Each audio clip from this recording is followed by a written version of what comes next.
பெயராலே ஆண்டவர் உங்களோடு இருப்பாராக. மன்றாடுவோமாக. இறைவா, மக்கள் தங்கள் பாதுகாவலில் திருநாளை கொண்டாட தயார் செய்திருக்கும் இக்கொடியை அர்ச்சித்து புனிதப்படுத்த உண்மை இறைஞ்சுகின்றோம்.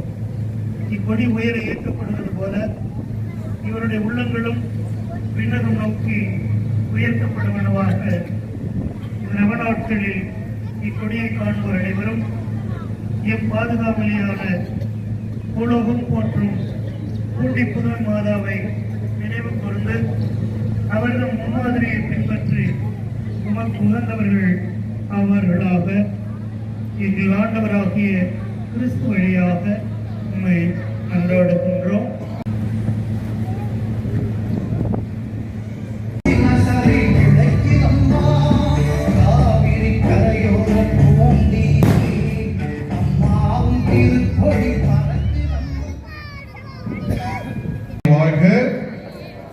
பூலோகம் போற்றும் பூண்டி புதுமை மாதாவே எங்களுக்காக வேண்டிக் கொள்ளும். பூலோகம் போற்றும் பூண்டி புதுமை மாதாவே எங்களுக்காக வேண்டிக் கொள்ளும். பூலோகம் போற்றும் பூண்டி புதுமை மாதாவே